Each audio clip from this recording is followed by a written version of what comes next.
There is very real tension between Atlanta and the state of Georgia. There is a hierarchy when it comes to law in states. Cities exist at the permission of the state. The state of Georgia can make a law that says cities, municipalities over the population of 300,000 people have to do X, Y, Z, which means that they are making a law about the city of Atlanta. And it becomes a problem when the city seeks to enact policies that serve human flourishing.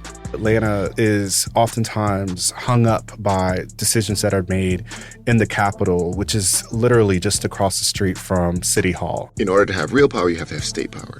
There are no cities in the Constitution. For me, it's important to remember that Atlanta still exists in the context of a lot of white capital, white conservative power. The same party has had majority control of the Georgia House of Representatives for the past 2 decades due to partisan manipulation. This is what happens when the politics of exclusion gets in the way of good governance. I want to dig into this city versus state tension in Georgia. It's something we see in many states. All of the power is either state or federal, and the Constitution specifically says that anything that they forgot and left out is reserved for the states. So if you're not in the state power game, you're not in the game.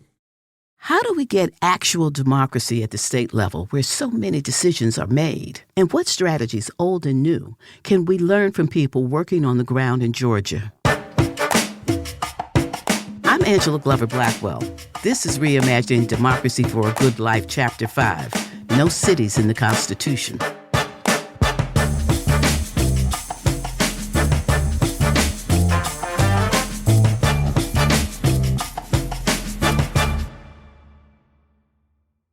The Atlanta metro area is home to approximately 6.4 million people, more than half of the state's entire population.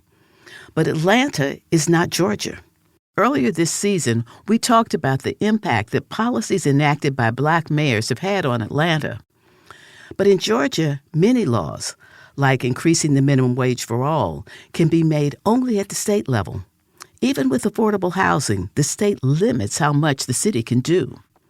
Charles Blow, a former New York Times columnist and the author of The Devil You Know, a Black Power Manifesto, has spent a lot of time thinking about state power, how to navigate it, how to claim it. The states control so much of what we care about. The criminal code is largely written on the state level. Incarceration, vast majority of it is state incarceration. They control how education is meted out, the textbooks that our children are taught from.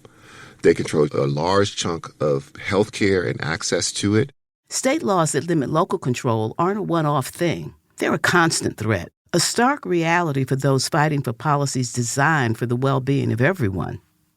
That stark reality is something Evan Matthews, Democracy and Civic Engagement Program Manager at the Center for Civic Innovation, knows well. I think what motivates me to continue to engage in more grassroots community organizing, I probably can credit my mother. My mother politicized my experience growing up as a white person with economic securities and comforts consistently afforded to me. She let me know why that's the case. She let me know that that is not the experience of everybody, and that experience exists because of violence and injustice.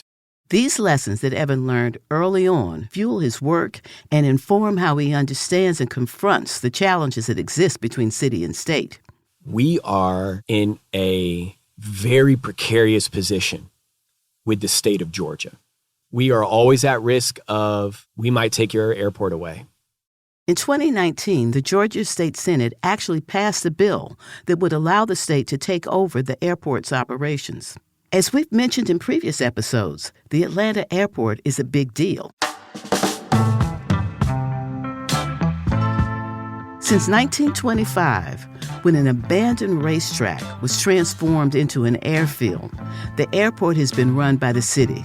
It's named the Hartsfield-Jackson Atlanta International Airport, honoring 2 previous Atlanta mayors, William B. Hartsfield and Maynard Jackson, both instrumental in its expansion. Today, it is considered the busiest airport in the entire world. Atlantans are proud of this success story, so it's meaningful when the state threatens to seize control of the airport away from the city that made it what it is. Labor unions, airport officials, and airline officials all opposed the takeover. The bill passed the state Senate, then stalled in the House. City leaders were shaken by the fact that it made it that far. There are examples of antagonistic laws that are regularly being passed by the state of Georgia, specifically targeting the city of Atlanta. So there is a hierarchy there, an actual legal hierarchy that exists. That legal hierarchy often comes into play, restricting the ability of local leaders to enact policies that serve their communities. One place we see this play out is the minimum wage in Georgia. And so in the state law around minimum wage, not only does it set the minimum wage, it says that municipalities can't set their own minimum wage. In other states, they can. In Georgia, you can't. Georgia sets the minimum wage at $5.15 an hour for workers not covered by the $7.25 an hour federal minimum wage. This low wage set by Georgia applies to a lot of domestic workers, farm workers, and other vulnerable workers. The same is true with rent control. Georgia outlaws city rent control. And so that's not to say the city of Atlanta can't do anything in defense of tenants, but it is to say that the city of Atlanta cannot have a rent control policy. Low-income communities and communities of color disproportionately rent their homes. If the state didn't prohibit rent control, it would protect folks from excessive rent hikes, increasing housing stability and affordability, and lower the risk of displacement while allowing landlords fair profits. When the state doesn't allow Atlanta or surrounding communities to set their own policies to serve their residents, millions of people are deprived of the right to shape their collective future. This creates a weight that holds back the state's progress. Of course, savvy leaders determined to serve their communities sometimes find creative ways to work around state limitations. One example is the American Rescue Plan. Think back to 2021. Congress passed the $1 trillion economic stimulus package, and as organizer Holley recalls, there was a question in the air. How does this money get distributed? One of the big wins is during the American Rescue Plan. Originally, a lot of that money was just going to be sent to the states, and then the governors and the legislatures would then decide how the money got allocated. Georgia senators fought for the money to go directly to local municipalities instead. It was a bypass, and that is very important for states like Georgia. And for many places in Georgia, not just Atlanta, this funding had a huge impact. They were able to get, I think it was like $7 million to Lowndes County, which is Valdosta, Georgia. $7 million to Lowndes County probably feels like $1 billion investment. Lowndes County is a mostly rural county that sits on the Georgia-Florida border. Roughly 1 out of every 5 residents lives in poverty. If Georgia's senators hadn't stepped in, many people in Lowndes County and beyond may not have gotten what they needed. Charles Blow points to a particular case in which states are failing to serve those who local jurisdictions would serve much better if they had the power to do so. The idea that there could be an HIV epidemic today in the American South, largely among Black and brown people, both men and women, is an absolute outrage because all the medicines exist to be able to stop it. The only thing that's stopping it is that the state architecture will not provide the necessary steps. Decriminalize the HIV, give people preventive medications and medications that prevent the spread. It's so simple. It's so easy to do. And that's what real power looks like. You just start making the little choices that make people be able to thrive, to have access to things, to have proper health care. It's not enough to try to navigate a system that neglects, marginalizes, and harms so much of the population. This is why we need a system of governance that is guided by the moral goal of fostering human flourishing for all people. And nobody is more responsive to people than those who know the pain of oppression. No one in America votes more against racism than Black people. No other racial group, no other ethnic group. And if we can scale that to operate on a state level, you get fewer racially targeted pieces of legislation.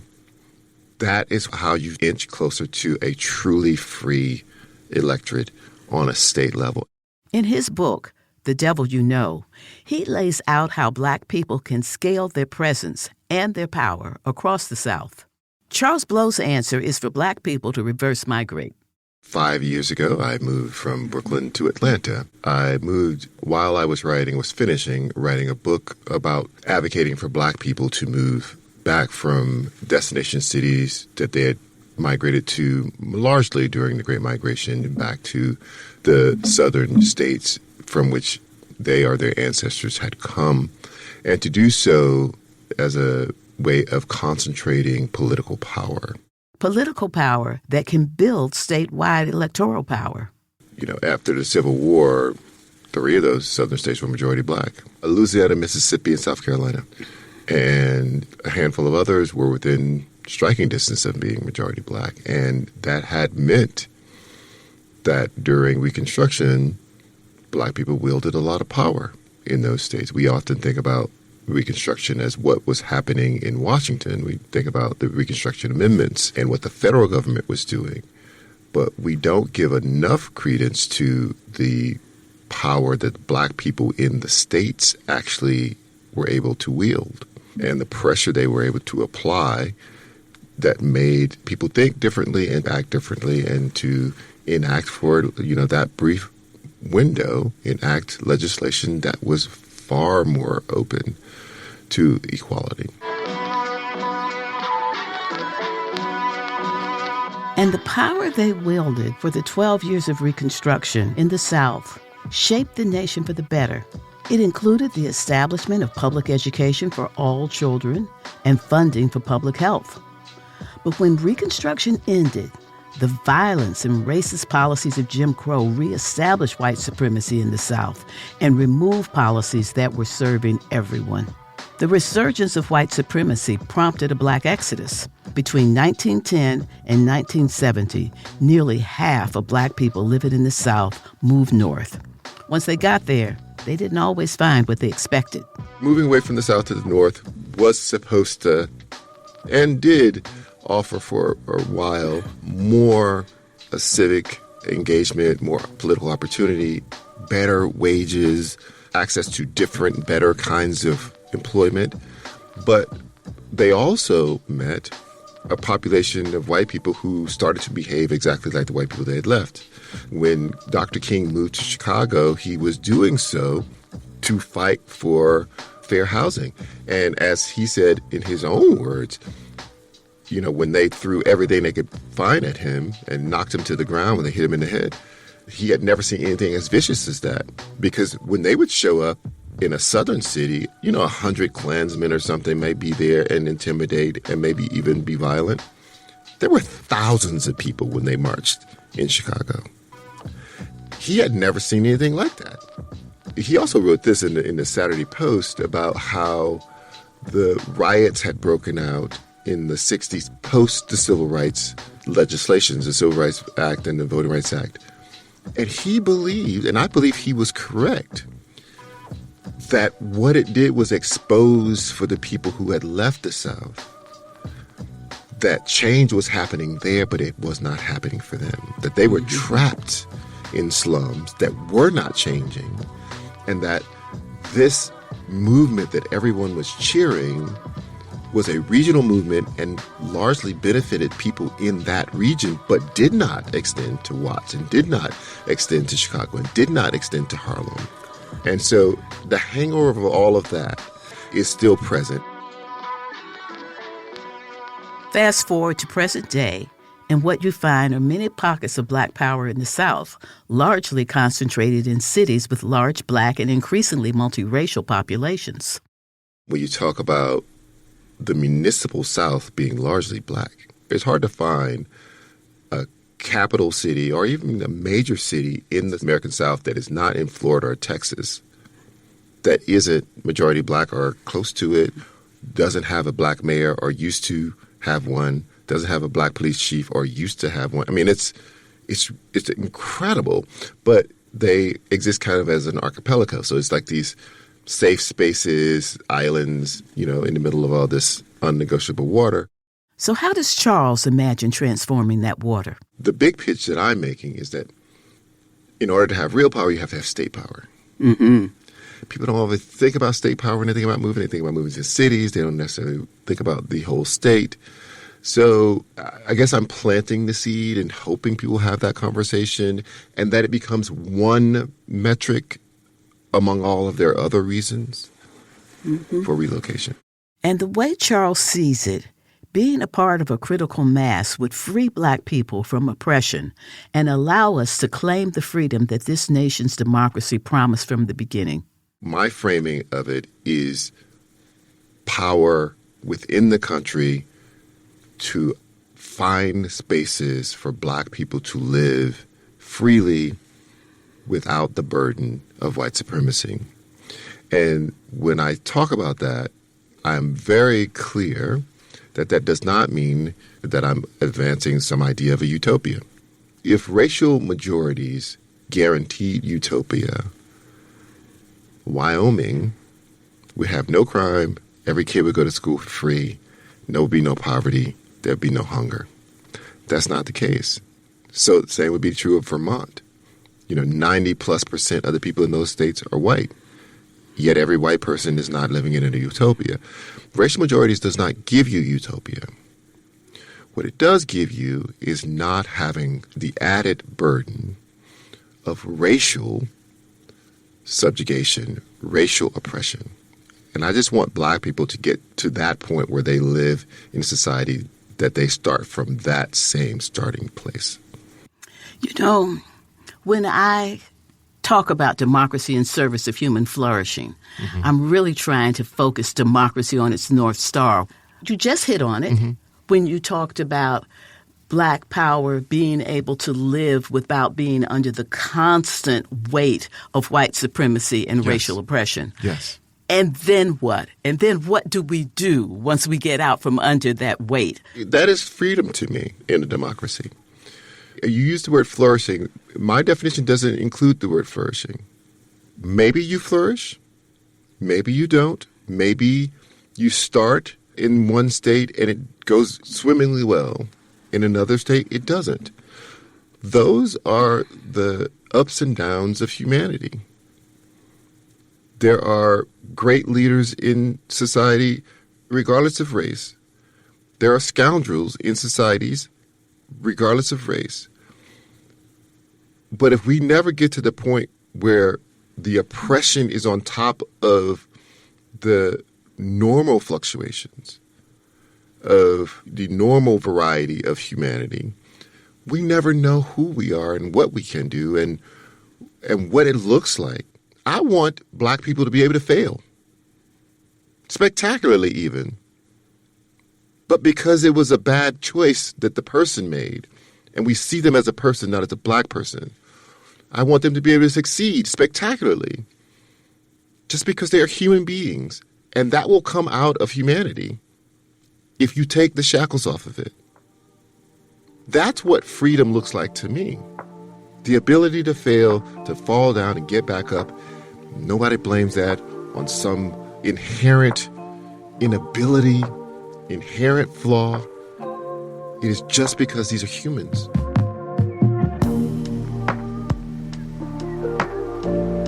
As Charles Blow has said, one way to get this freedom is to get more power, in this case, state power, and then using that power to keep racism from distorting our systems. I think it's just the beginning. We need to set our sights on what comes next, how to govern so that everyone in our multiracial democracy has agency and opportunities to flourish. And that begins by educating and organizing people to use their collective power to shape our systems of governing to work for all. Our mission is to improve the quality of governance by having an informed and active electorate that holds its elected officials accountable. Helen Butler is a longtime public policy and voting rights activist. From that nexus, every public policy, whether it's criminal justice reform, whether it's health care, whether it's economic empowerment, whether it's economic development, whether it's environmental justice, all of it starts with public policy and getting the right people that will implement public policies that benefit our communities. Helen succeeded the late civil rights leader, Reverend Joseph Lowry, as executive director of the Georgia Coalition for the People's Agenda. His goal upon founding the organization was to build power and engagement across the entire state. Dr. Lowry wanted to have an office in all 159 counties of Georgia. Of course, we don't have the money to do that. But right now we have 8 offices across the state where we hire people that live in those communities, that work in those communities. They listen to the communities to understand. So what's happening in Savannah may not be imported in Rome, Georgia. So we can then work with each community to get the public policies that will benefit our communities as we go. What Helen is describing is a way of focusing on democratic engagement that starts with people in their neighborhoods and local communities, addressing the issues that matter most to them, while building the power and influence to shift larger systems. The issues have to drive the policy. For instance, even though we talk about voting, voting is just a tool that you can use to get what you need, the policies that you need that will impact the community. It's the first step. It's not all-encompassing. You've got to do more than just vote. You've got to hold your elected officials accountable. You've got to make sure that whatever policies are implemented, if they don't introduce them, you can give them policies to introduce. You can follow through on it. You can advocate for those policy changes. And, sometimes it's in the streets or it's in the suites. Either way, we've got to be engaged in the process. And this is a 365-day process. It's not a election cycle process. It's a 365 process. How do you think this multiracial organizing and multiracial approach that you're pursuing with the People's Agenda is reflected in terms of the activism and organizing and politics of Atlanta? Well, I think it's more pronounced in metropolitan Atlanta because we have what we call a state table, a state voices table where there are about 60 different kinds of organizations that are multicultural, multi-ethnic, that we work on issues together. So I think in Atlanta, it's very pronounced that people do come together and work. And to me, we have to take that outside of Metro Atlanta because the other half of Georgia is rural. Gigi Pedraza's organization, the Latino Community Fund, is part of that multiracial coalition. And that partnership allows her organization to expand its reach across the state. We try to talk to every voter at least twice every year, regardless of the year. And then we talk again once folks get elected. So again, that they're held accountable. Democracy is challenging in Georgia these days. We understand every year the civic participation work as a work in phases. We start with information, and we come to this as part of our own experience, right? Experiencing democracy in this country, which is, do you know there's an election this year? And these are the dates, this is information. Then we move to education. And do you know who are the positions on the ballot? And what decisions they make that affect you? Then we go to registration. Now that you know there's an election and how they affect you, this is what you can do about it. You can register to volunteer. You can register to vote. You can sign up to be a poll worker, a monitor, whatever. Then we do mobilization. Now, let's go. And then we do election protection. And that is to ensure that every vote counts, that folks exercise their right, and that we are not intimidated. The number of Latino voters grew 29.3% between the 2020 and the 2024 elections. That's a striking trend. It proves the importance of statewide multiracial organizing. It also shows how organizing can build the people's power beyond Metro Atlanta to reach the whole state.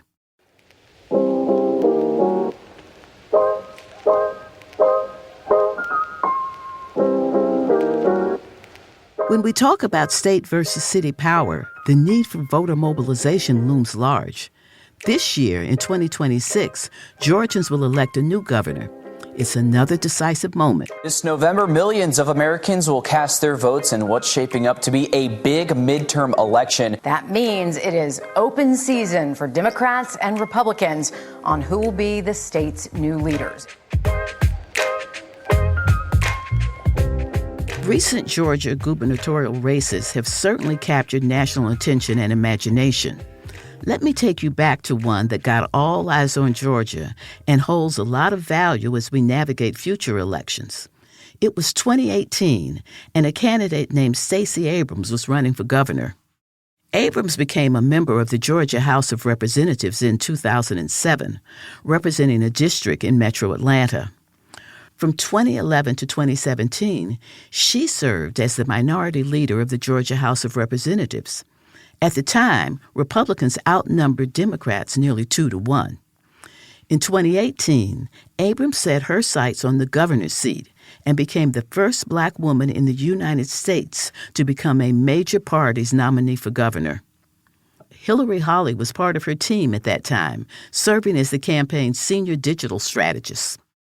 2018 was the first time the communities in which I grew up in had a sense of hope. And talk about reimagining what is possible. The 2018 campaign was actually, it took a decade to really form because it actually didn't start with the Abrams for Governor campaign. It started with organizers coming together and wanting to create something different and create coalition. Having a once-in-a-generation figure, especially if that is a Black woman who, is brilliant and knows herself, has never been enough to get to where she is.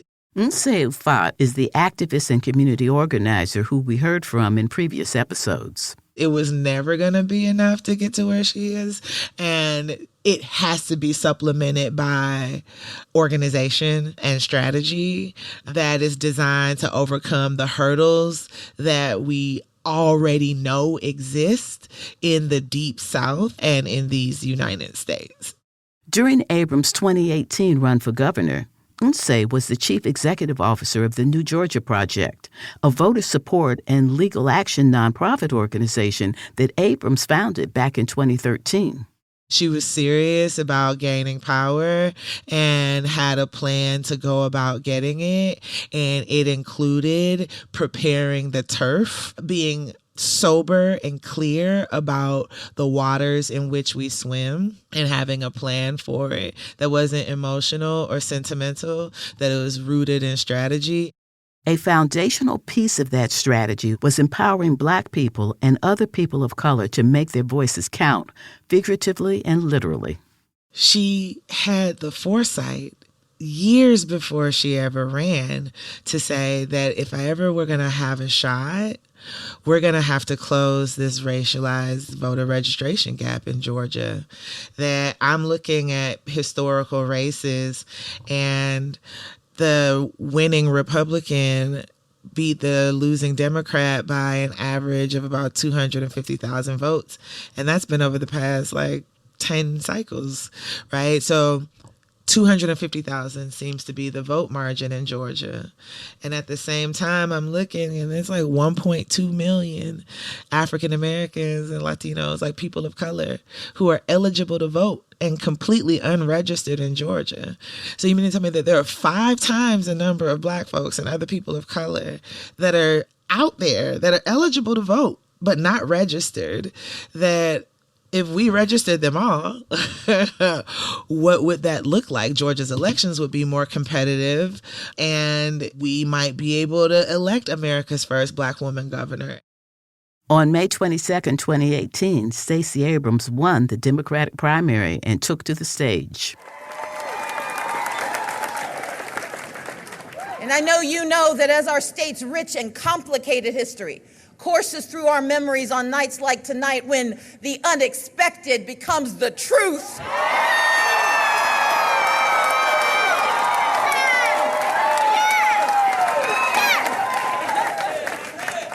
it It reminds us of who we are, how we've stumbled, and how we flourished. And it commands that we embrace our obligation to live up to Georgia's tradition of pride and of promise, but to always remember our very complex roots. There's no world where Stacey Abrams wins like 76% of the vote in the Democratic primary to become the first Black woman to win a major party's nomination without having a multi-year effort that was designed to register, engage, and inform hundreds of thousands of young voters and people of color all around the state of Georgia. But enfranchising people isn't simple when state officials are intent on hanging on to power, keeping lots of voters out of the political process. There have been reports of massive voter purges in Georgia over the last decade. In July 2017, some 560,000 voters, around 8% of registered Georgians, were purged in a single day. And that's just one example of many. Abrams' opponent in the 2018 election was Brian Kemp, who was the Secretary of State at the time. That means that he was overseeing the state elections while actively campaigning for the highest office in the state. People called for his resignation, citing this as a conflict of interest. He refused. It wasn't just about registering people, because we were registering people and they were purging them off the rolls, 1 million voters at a time. So it was registering them, making sure that they got on the rolls. If they were purged, filing lawsuits to put them back on, and doing popular and political education so that, because historically 10% of people who registered a voter registration drive showed up to vote in the next election, and New Georgia Project was getting 50%, 60%, right? And part of that was because of the strategy that we built in the front end around voter education. So I say it's central. Stacey Abrams lost by a mere 1.39%, 54,723 votes. Just because she didn't win the governor's race, like, you can't take away the 3 or 4 times number of voters that came out from the 2014 midterm elections to 2018. That was the groundwork that Stacey had been doing for a long time, organizing, and it came to fruition and allowed for the 2020 wins. Grace Choi was Stacey Abrams' Asian American Outreach Director during the 2018 campaign. Give the woman the credit she's due and give Stacey and her team credit. She built a intentionally very diverse, Georgia-centered, people-centered campaign, and that's what really resonated with people.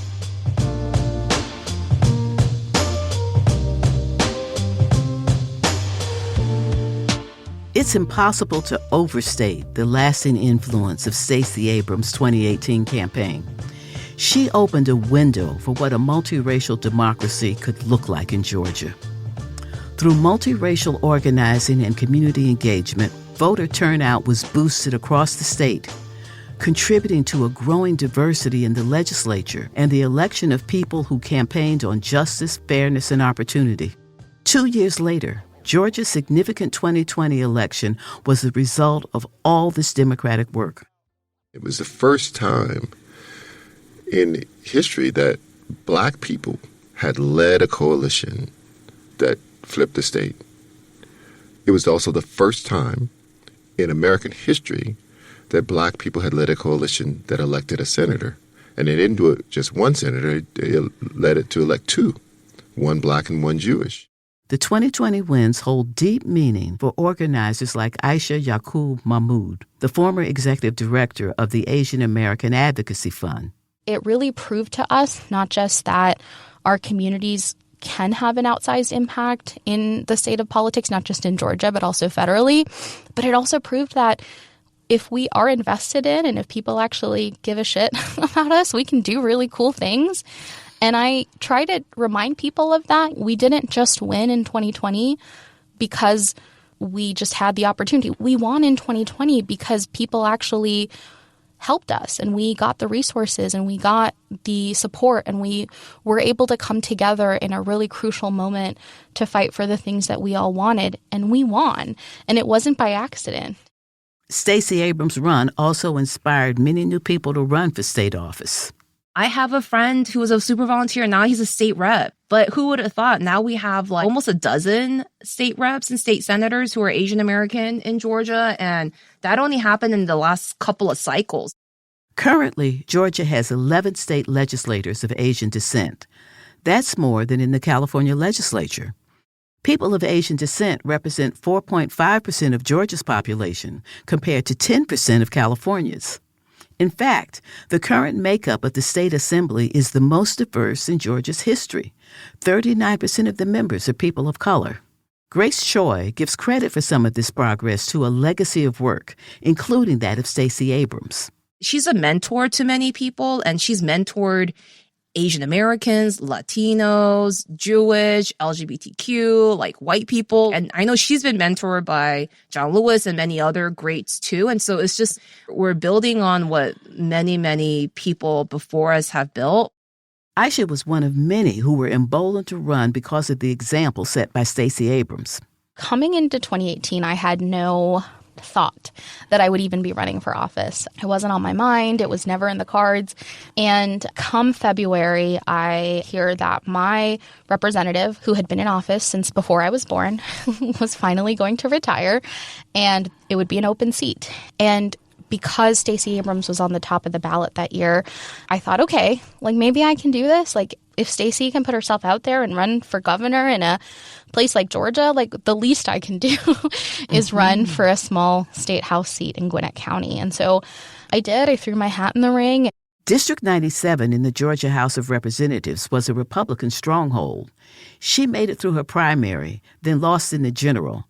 But that's not where her story ends. I am still proud to say that about 4 years after that, we helped to elect my friend Rua Roman to the state house in that same district. So even though we didn't win that seat at that time, we have since flipped that seat, and now a Muslim Palestinian woman is occupying that seat. The power of diverse communities is undeniable and crucial in making change at the state level. Listen to Grace Choi. You've seen in the last decade with how Stacey Abrams organized, even before she ran for office to be governor and before she was minority leader in the Georgia State House, how Reverend Senator Warnock organized and built a coalition. This wave of coalition building, multiracial, multi-ethnic, multi-faith, just multi-dimensional, like thinking about labor unions and thinking about rural voters. I think all of that only enhances issue advocacy and policymaking to be more comprehensive, more thoughtful. Stacey Abrams' legacy reminds us that in order to build power at the state and federal level, we must focus on getting people engaged to vote and ensure that their votes are actually counted. We need to address making sure that voting is easy and fair and that fair elections. And I think she really brought that to the forefront in national conversation in a way that no one else did and could. And she had the credentials for it. And so I think that's part of her legacy, too. It's like democracy building needs to be here at home in her homeland. And we're seeing it be tested right now again. Despite the momentum Stacey Abrams inspired, she lost her second bid to become Georgia's governor in 2022. Some argued that the campaign didn't do enough to connect with moderate and suburban voters. Others cited national factors like inflation. What ended up happening was there was this thought, oh, Georgia flipped.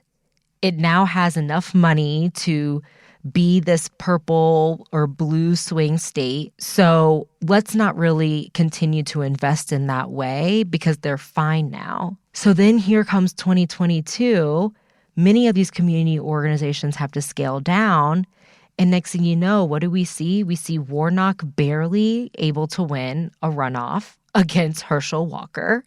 And then we unfortunately see Stacey lose by 8 points to Governor Kemp because the community organizations really struggle to stay afloat to show here's what Kemp is actually doing through policy. And so without these grassroots organizations being able to retain these community leaders as staff, it's very hard for the communities to feel they're like, where'd everyone go?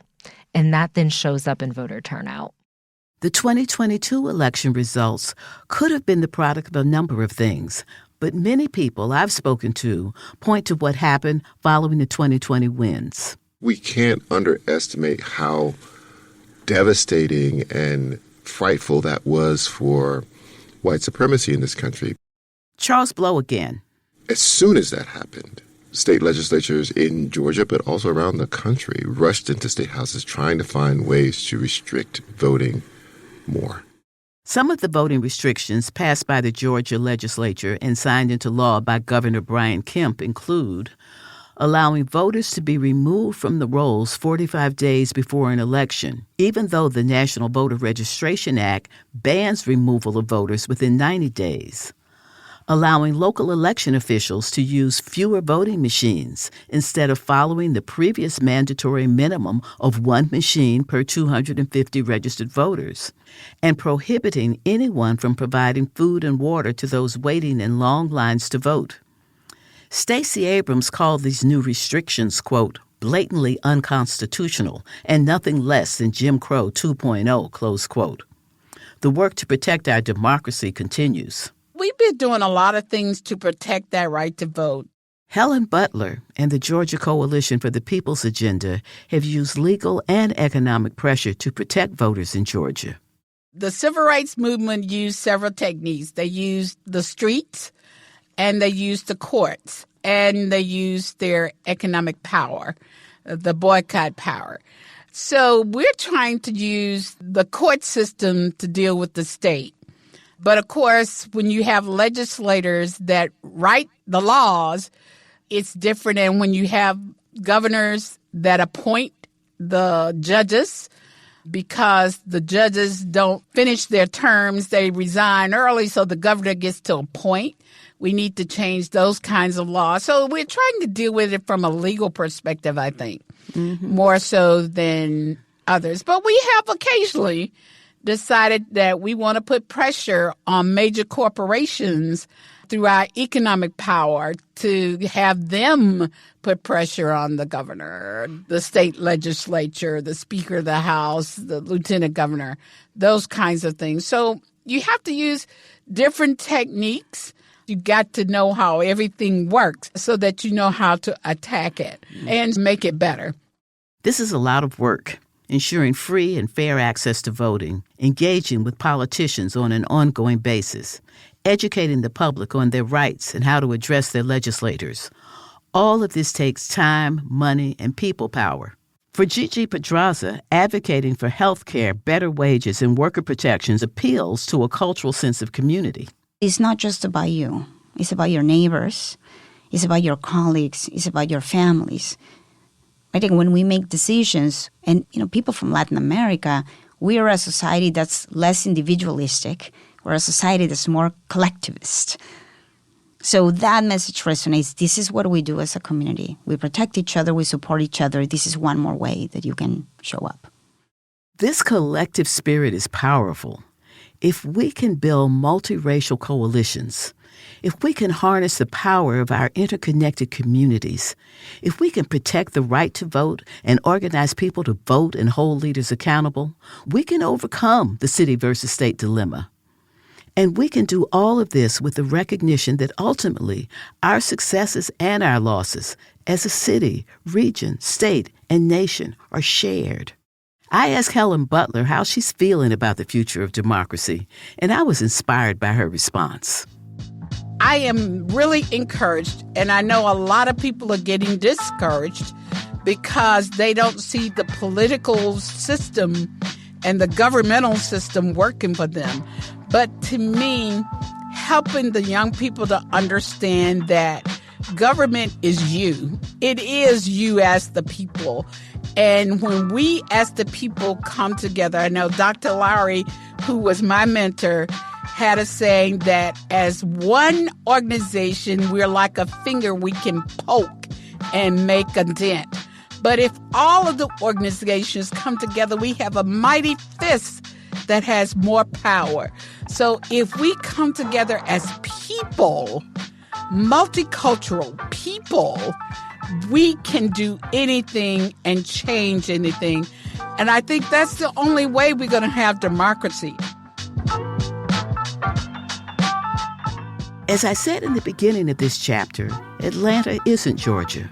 But if multiracial statewide engagement and participation can be built and sustained, Georgia just might become more like Atlanta. Stay tuned.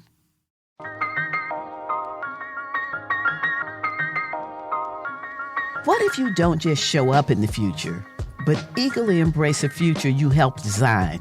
If this idea appeals to you, you should join PolicyLink this August 24th through 28th in Washington, D.C. for Summit 2026. We are the founders, writing the unfinished story of our democracy. This is a summit for builders, organizers, artists, teachers, policy thinkers, people ready to move from me to we. Expect bold, challenging conversations, plus music, dancing, art, and immersive experiences. At Summit 2026, you'll help shape a blueprint for the next generation of democracy, from housing and water to the economy, culture, and governance. Come recharge, come co-create, come reimagine democracy for a good life. August 24th through 28th at the National Harbor in Washington, D.C. Register now at summit2026.org. Be a democracy futurist.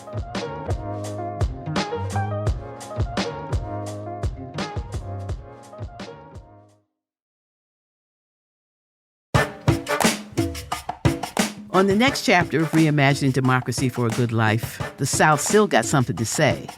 Black joy as a power source. There's something about that I think I inherently know and Atlantans inherently know. I'm very much a believer that this is the future of America. You know, as goes the South, so goes the nation, as Du Bois said, right? That's still true today.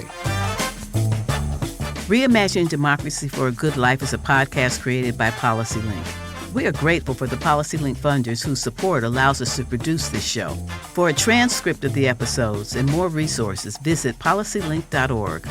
The research, writing, and editing for this show has been a team effort. And for that, I've had the immense pleasure of working closely with Darby Maloney, Emmanuel Hapsis, Fran Smith, Glenda Johnson, Jayann Barry, Perfecta Oxome, and Yinka Rickford Angwin.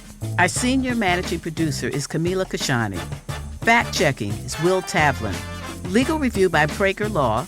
Our senior audio engineer and mixer is Pedro Alvira. Our social media team is Lola Toms and Katie Mont-Bryan with Uncovered Media. Theme song by Don Will and music from Epidemic Sound. Special thanks to Lauren Madden, Montana Rain, Micah Seed, Moeed Ishrat, Venice Dunn, Lisa Serta, Nathaniel Smith, WABE, Bravo Ocean Studios, and to PolicyLink CEO Michael McAfee and PolicyLink President Ashley Wadir. I also want to thank all the guests who appeared in this season. They were so generous in sharing their wisdom, passion, insights, love, including tough love, for the place they call home. I'm your host, Angela Glover Blackwell. Thank you for listening.